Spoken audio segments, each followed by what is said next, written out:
Hey there, we are Rob and Joanna Tigan. Welcome back to the Growing Home Together podcast. We've been married for over 30 years and we've parented our 5 kids through all the ages and stages. We're excited to share our passion for caring for the soul of your family with you. Thanks for joining us. We hope you enjoy this episode. Well, thank you, friends, for joining us today for the Growing Home Together podcast. Hey, remember when you were first married and all the hours and hours that you would spend dreaming about your future together? Well, maybe now that feels like a lifetime ago. And maybe you feel like you settled into a predictable routine that is so familiar, it just seems impossible to imagine any other way of life. And maybe in your heart, you're feeling stuck in a rut. You've lost that sense of excitement for what the future might hold for you as a couple. Yeah, and that is why we are so excited to have our good friends Kathi and Roger Lipp on the show today. They know what it's like to dream together and to make those dreams come a reality. Kathi is a popular author and speaker and a marketing and writing coach, and she hosts the popular Clutter Academy podcast and the Writing at the Red House podcast. Kathi and Roger are also homesteaders who traded their life in the city for the mountain life in California. Thank you so much for joining us today, Kathi and Roger. We love having you here. Oh my goodness. Awesome. We're so glad to be here. Yeah, thank you. Yeah, I love that we get to hang out on the podcast today. But hey, before we jump in, can you just tell us a little bit about you two and what your life looked like before you started your homesteading adventure? Roger, why don't you take that? Oh, sure. Yeah. We lived in San Jose, townhome community. I have a high-tech job, still do. And we were just surrounded by city life, right?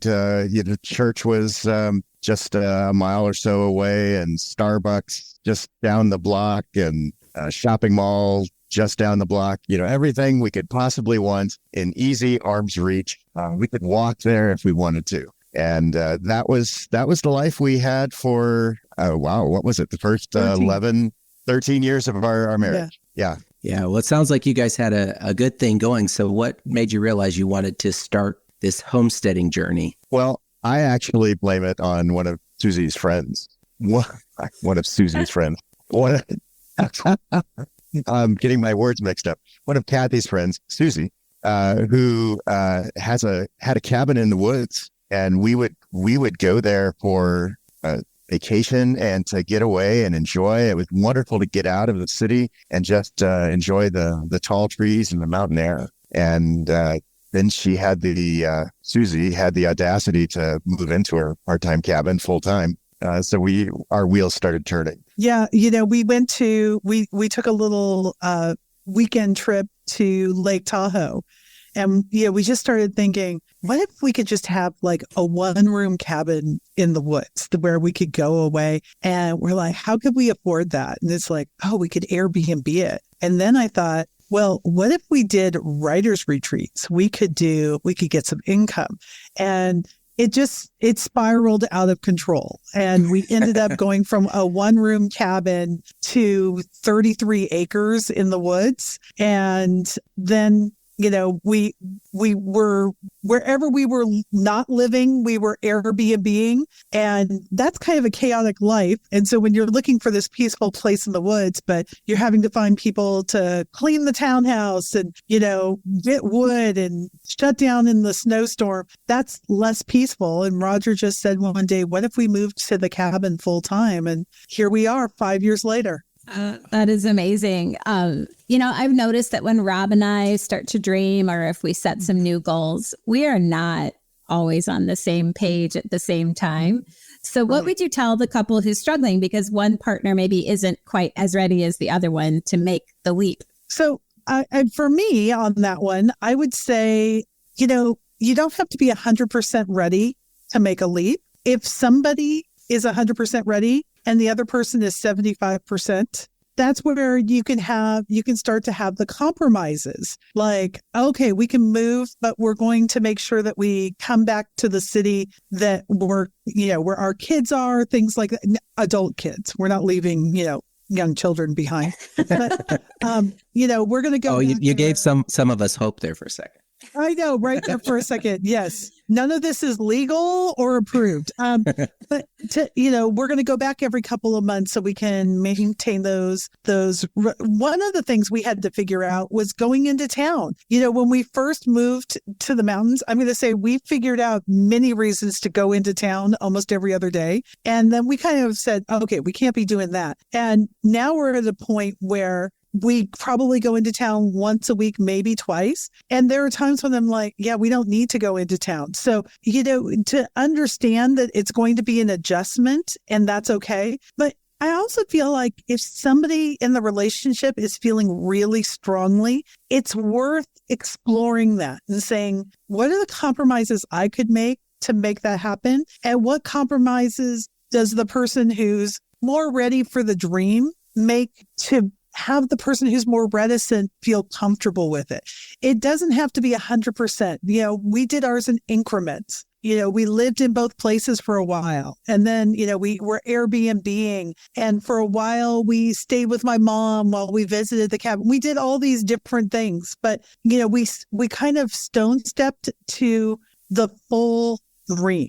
Roger, does that capture it? Yeah. I think there's communication and trust really ring for me as being necessary for making this kind of a leap and finding some kind of a safety net. And for us, that safety net was the initial, we're going to live in both houses. Yes, we will buy a new house, and here's the income structure that's going to support that new house. And by the way, that did work. It did. And the safety net was if we just don't like living in the woods, then we don't have to. Right. We can change our mind and go back. So there was a bit of a safety net, but there was also the huge leap. We did have to make the huge leap of buying that house. And honestly, it's never, our experience was that we kept looking for the cheap house and we just didn't like any of them. So we ended up with the house that we could barely afford.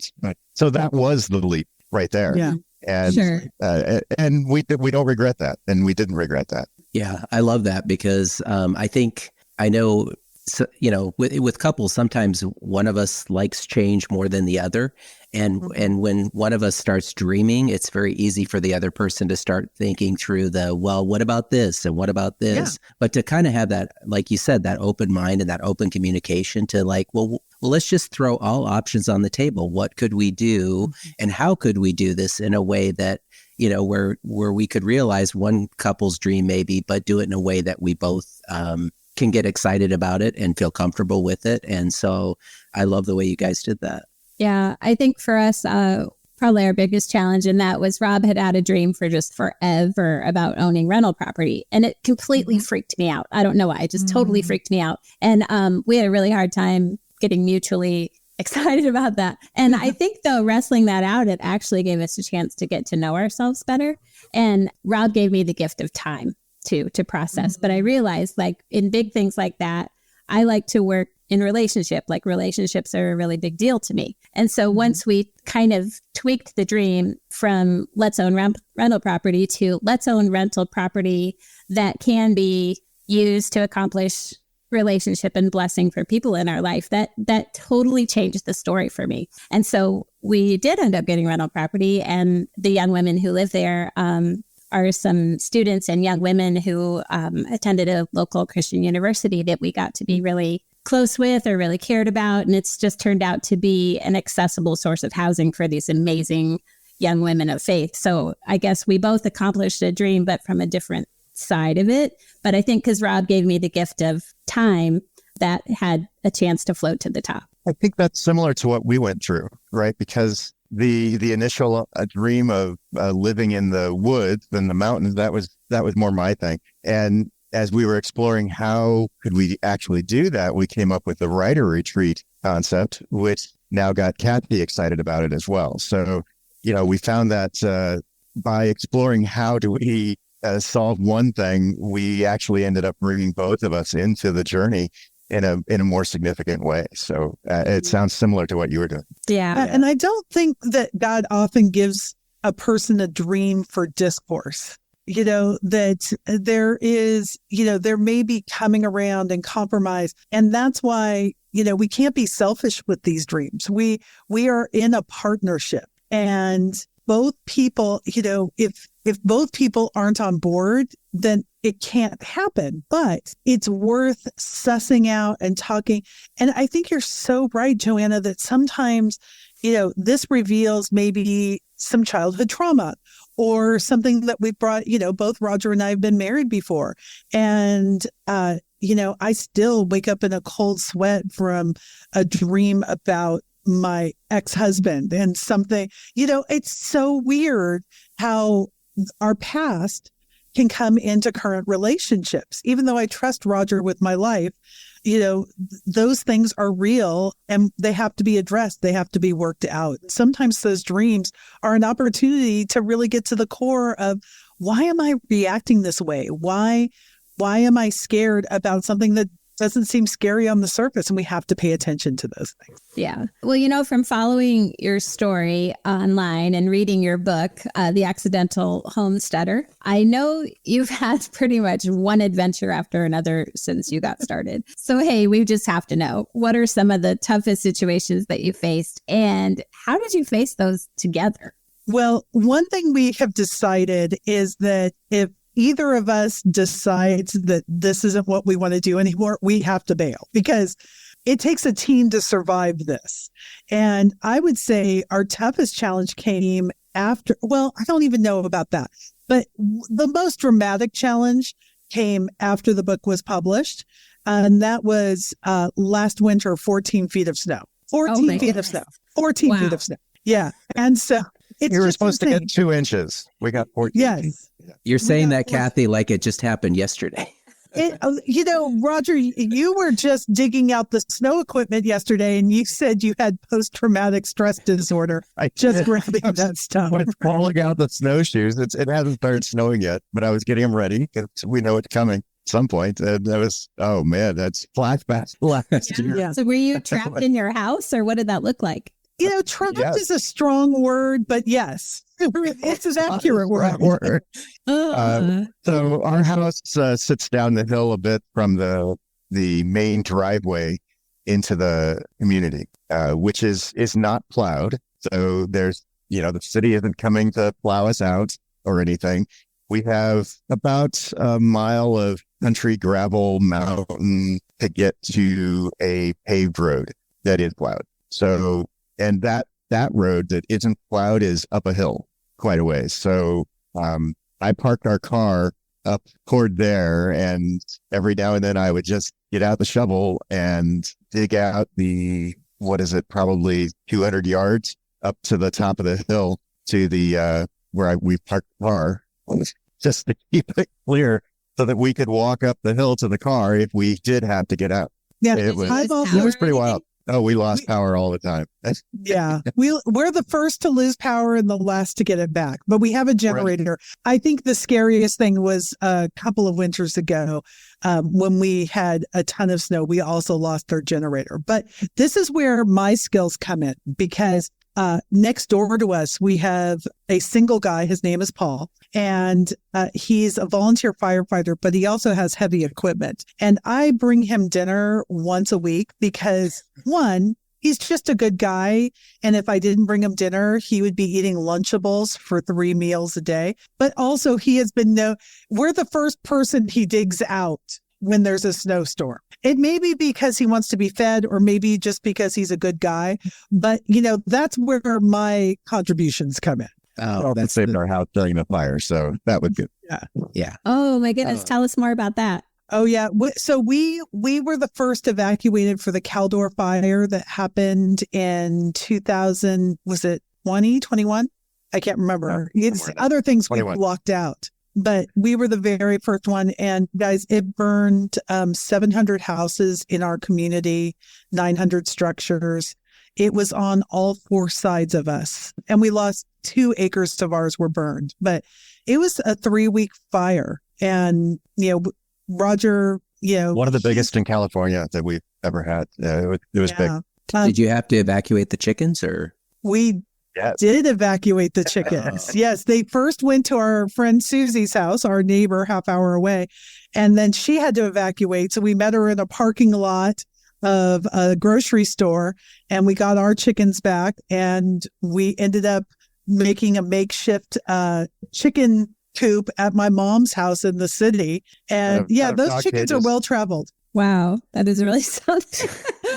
So you guys went from like a Starbucks that you could walk to snowstorms and blackouts and possibly losing your house to fires, and so quite a change in your direction there. Yeah, it's so interesting. We thought we were busy in Silicon Valley. And then we were to a certain extent because our kids were younger and things like that. And you're up here.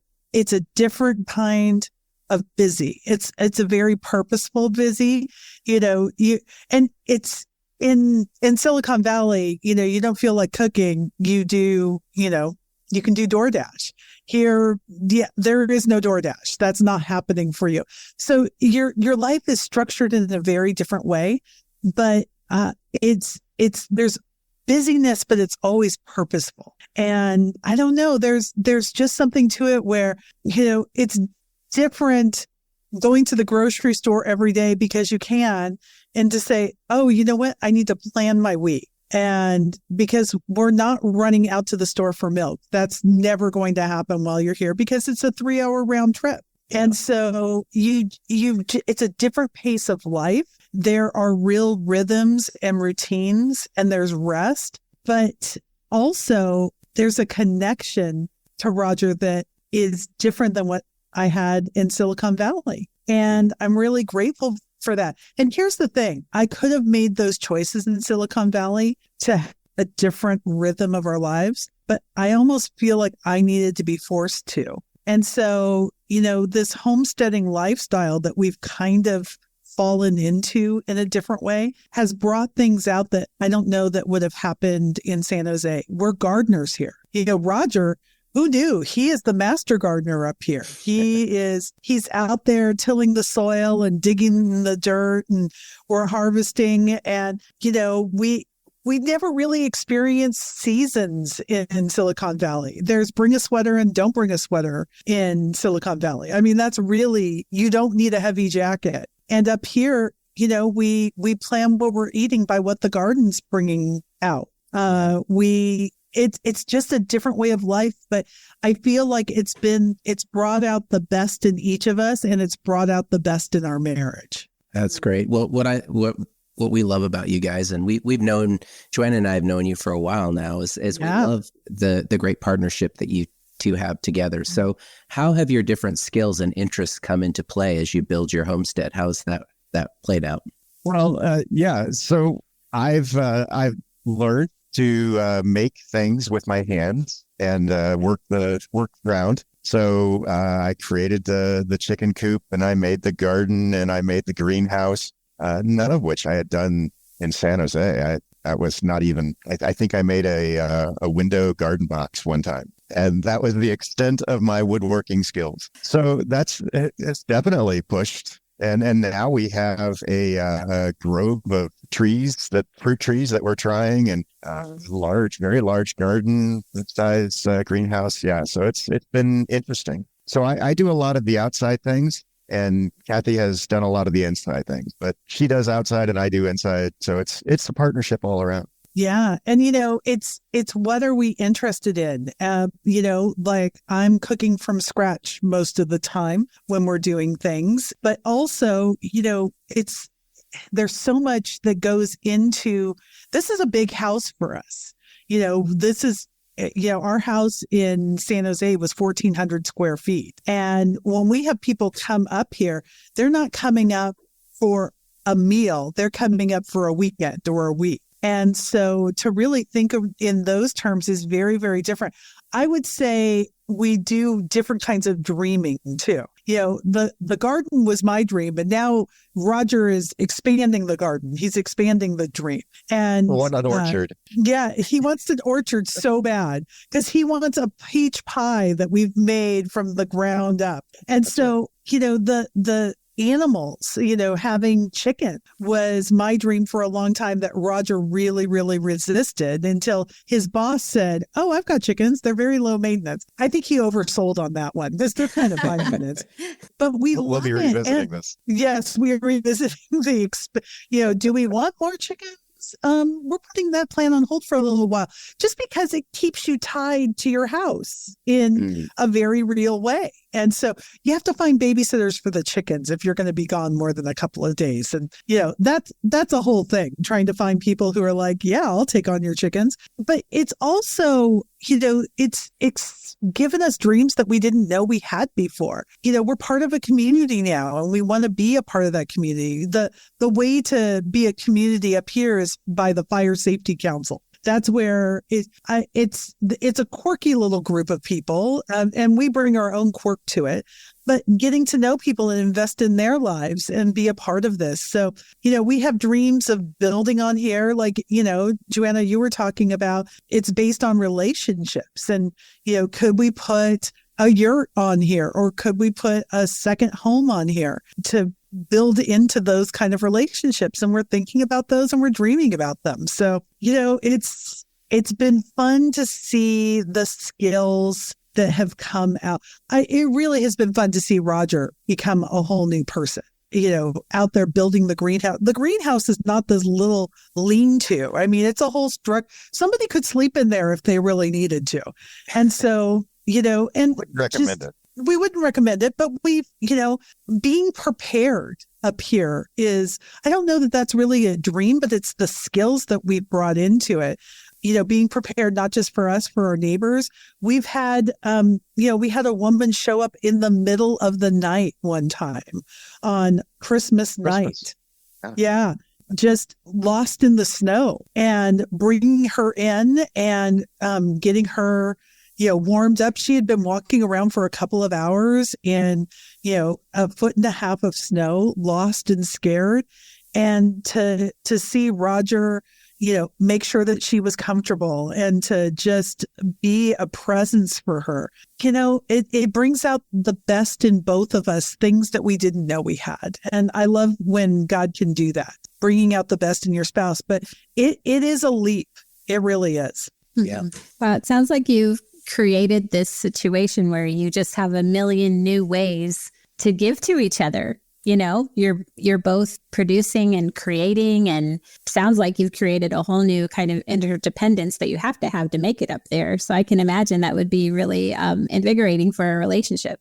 And the ways we say we love you are very different. I think, before it was Roger would show up with a Starbucks, and he still does that. He goes to town more than I do. And, there's usually a Starbucks on the other end of it. But, when I've had a really rough night, him going down and getting the coffee started and getting the fire started. And when I know yesterday, he had a really, really long day. He had to be up super early for church, which is an hour and a half away. So, I made sure that there was soup on the stove and brownies. Brownies are a love language for Roger.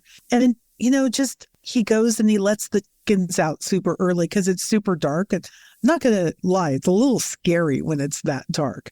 And just, the ways that we serve each other are very small, but they mean so much. And there are a lot of thank yous in our house. Lots of times I think that we say, okay, you say you love me by doing this for me, but one of the biggest things is the thank yous for us. And Roger forces me to get off the mountain. We have a dog. You guys have I know you've seen online. How much I love your dog from afar. Yes. And you've probably also seen that she has lymphoma, and, that's what she's going to die of. And I hate leaving her. Like my eyes will tear up as I'm talking about it because I know we have so few days left with her.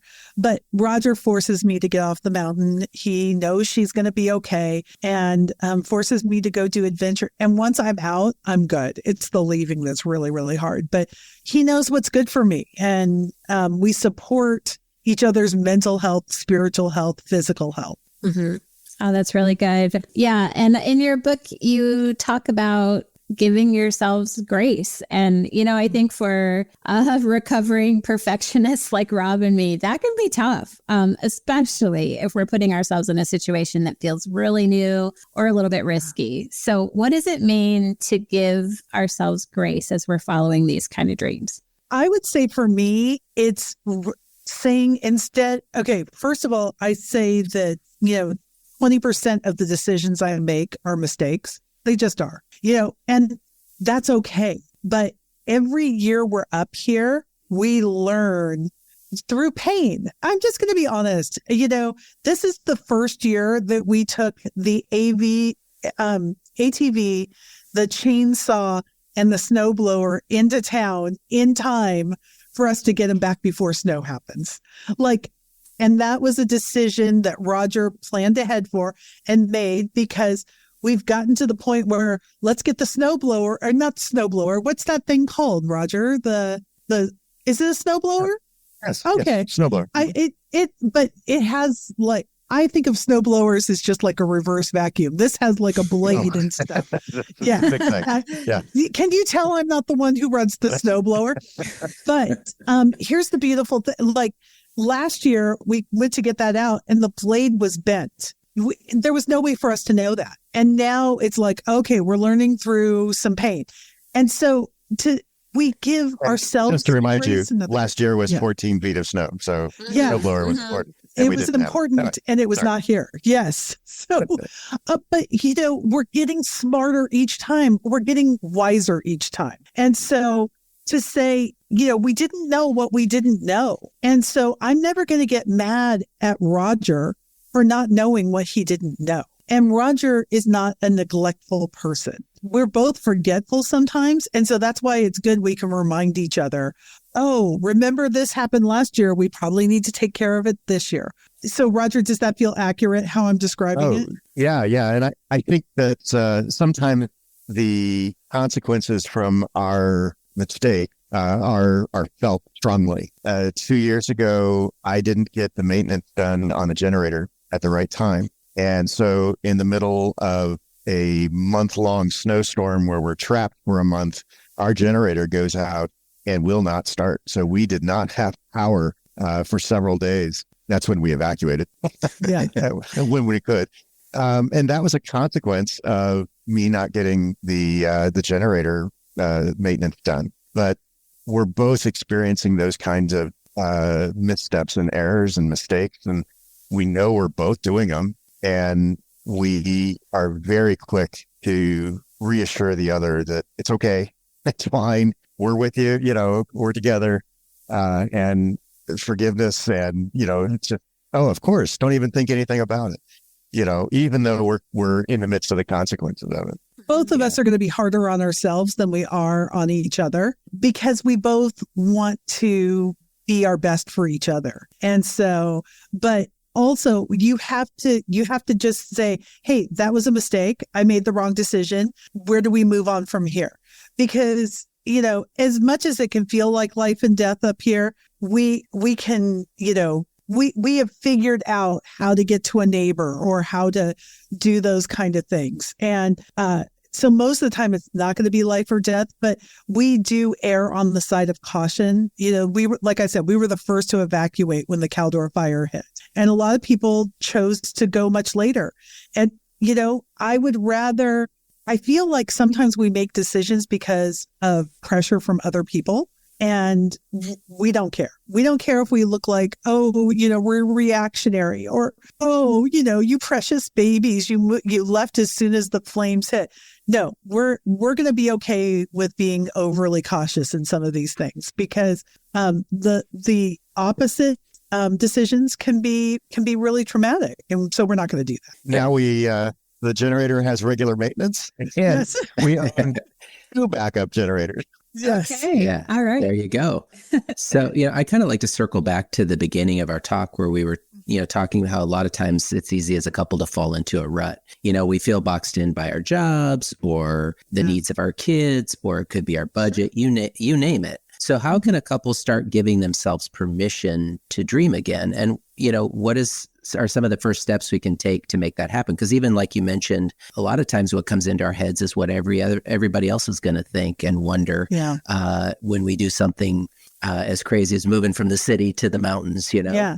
Well, you guys were talking earlier about, some dreams that you guys want to explore. And I think about it this way. The first thing you have to do is do some reconnaissance work. If your dream is to move to Denver because you want to ski all the time, or, there are lots of ski places there. The first thing to do is do some research. And also, have you been there? Denver may be very different in your mind than you think. Like one of the things I've learned whenever I go to Denver is you cannot drink enough water.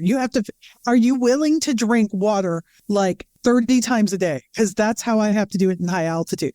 You have to figure out, is this really a dream, or is this just, do we idealize what this looks like? And then if it's your partner's dream, am I catastrophizing their dream? If they said, oh, I want to move to Alaska. Well, I can't move to Alaska. Nobody lives in Alaska. I can't get Starbucks there. I can't do the things I want to do. That's probably not true either. There are going to be compromises in both ways. So, the first thing you do is you do your research. You take trips. Is this someplace I would really like to live? We had kind of an idea that this was good because we had been up here at our friend's cabin so often. We had lost power at our friend's cabin. We knew that they still, they'd lived there for 6 years and they were still alive and everything okay. So, we started to figure out, could this really work for us? But also, we have a deadline on this dream. We know we can't live up here if either of our health take a backward step. And here's the beautiful thing. Since we've lived up here, our health has only gotten better. I mean, we're sleeping better up here. I've lost weight. There are good things. I'm off all of my medications. Like, this is the best move we've ever made. And to be able to say, but there's a deadline on this dream, because if my back goes out, or if Roger was having some shoulder pain last year, some arm pain, and it's like, we can't stay up here forever. So in our brains, we've got another 5, maybe 7 years up here. And either this has to become like a three-quarter season house where we can live up here, the spring through the fall, and we have to live someplace else in the winter, or we need to sell it. And so to be realistic about these things, but to start, so many people shut down our own dreams or our partner's dreams without giving it a chance. And to say, are there compromises I'm willing to make to see this dream that my spouse has be a reality? And so I always talk about this, like, some people bought the book, The Accidental Homesteader, because they want to become homesteaders, but some bought it because they like aspects of the homesteading lifestyle, and that's enough for them. Maybe they want to raise chickens in the middle of their city, which a lot of places you can do that. Or maybe they just want to do more cooking from home. Or maybe they want to entertain more. They want to have people, they don't want to entertain, they want to be with people. Like, when people come to visit, we're sitting by a fire. We're chopping firewood together. We're doing life together. We're not, putting out the china. And so that's where you can start to look at the dream a little differently and see what each person brings to it. That's a really good word. Yeah. And I was just hoping you could share with us too, how does your faith play a part in how you deal with the setbacks, or even how you set goals or imagine what you'd like to do in the future? Yeah. This is where I feel like our faith has hit the road. I mean, like, when we're praying in very tangible ways about our situation here, but also because we're so isolated, I feel like I'm doing a lot more reaching out to people and a lot more listening to what's going on in their lives. And I spend a lot of time just on Facebook or Instagram or Voxer praying for people. And because we're pretty isolated, and we can talk about our faith in really tangible ways with people in our community, to say, we've been praying for you. We heard that, your husband was sick. getting an update. They know that we care about them. And I just see how much the Bible has come alive to me through nature, looking at the seasons, looking at our animals, looking at how God has, the Adventists say that nature is God's second book. And I really believe that we see his faithfulness, we see his patterns, we see who he is and how he cares for us through living up here in a way that I never really explored in a condo in Silicon Valley. Roger, you were going to say something too. Yeah, I just feel like things are so much more tangible here in this kind of environment. The amazing beauty that's around us is spectacular and just draws us into the wonder of God's creation, our dependence on God for daily needs and survival at times when the environment turns against us. So I'm reminded about farmers. It's their entire livelihood is dependent on nature, and so they have that connection with God right there. And I'm feeling that strongly here as well. Yeah, we have 42 vineyards around us, and so getting to see those parables come to life is pretty incredible. Yeah, that leaves me with a really good takeaway. I feel like you're saying it's created margin to be still and just know that he's God in such a new way. And how I think Rob and I have a pretty typical urban lifestyle, I guess you'd say. And just you have to fight for that, I think. And so I think moving into that with such intention is a really great example for all of us. Thank you. Yeah. And I think, it also reminds me on the opposite side of that is that sometimes stepping out of our comfort zone, we know it, but we easily forget unless we push ourselves out of our comfort zone, that's oftentimes where we see and hear and feel more deeply sometimes. So, Rob, I'll just say to that, when we were talking about, how prepared are we to go forward with our spouse, the Holy Spirit can make up the difference in a lot of regards. Yeah. I don't have to be 100% prepared. I don't have to know that Roger's 100% prepared. If we feel that God is calling us to it, he's not calling us to destruction, that we can learn and the Holy Spirit can give us guidance where we didn't have it before.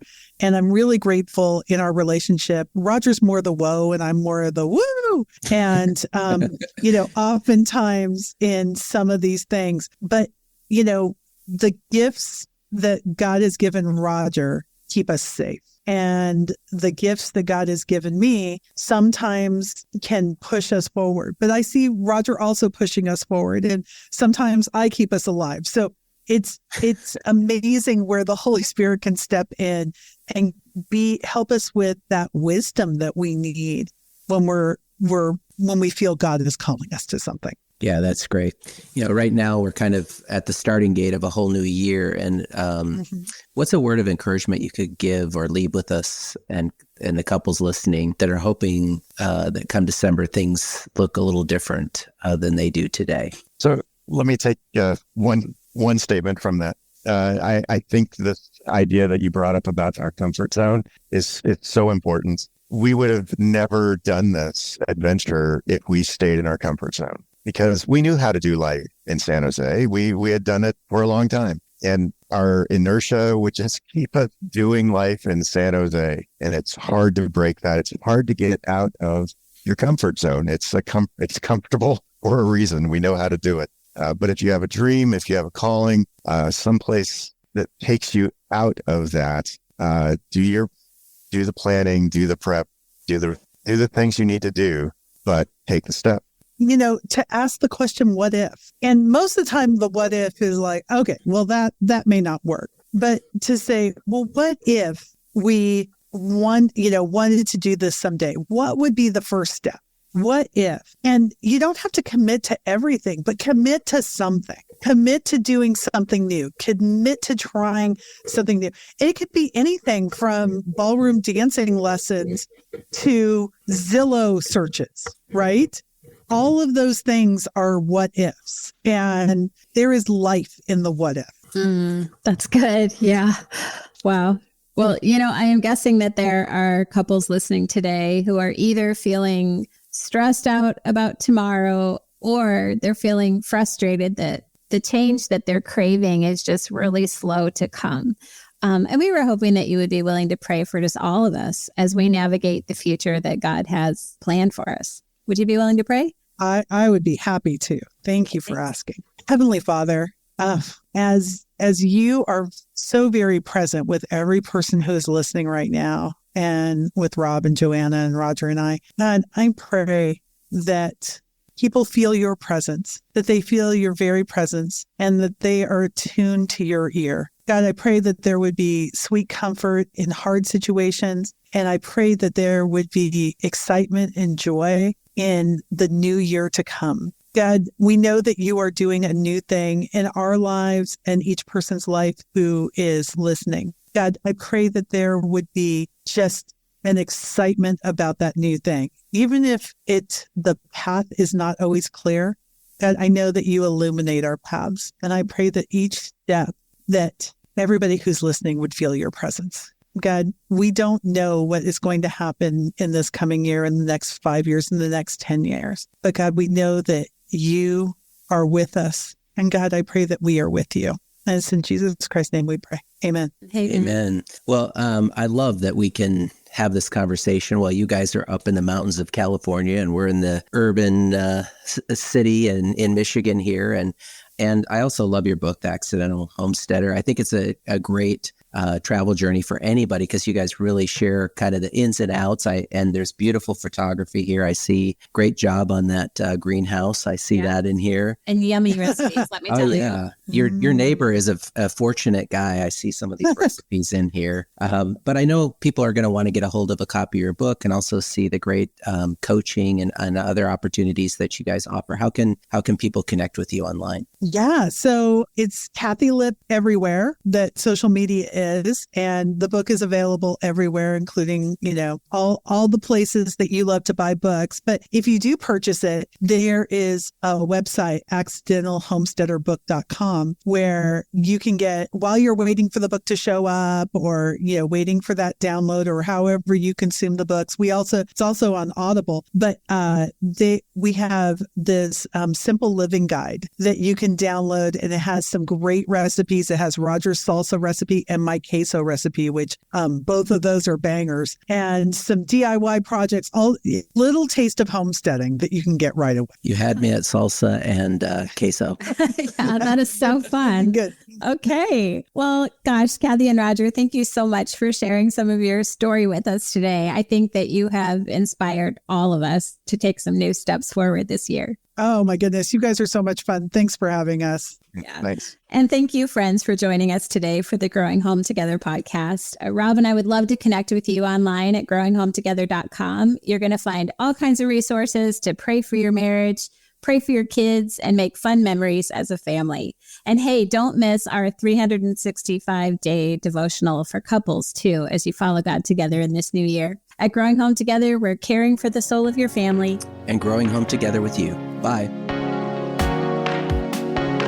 Thanks for tuning in to another episode of the Growing Home Together podcast. We hope you enjoyed it and found some valuable insights to help you care for the soul of your family. Remember to check out growinghometogether.com for more resources.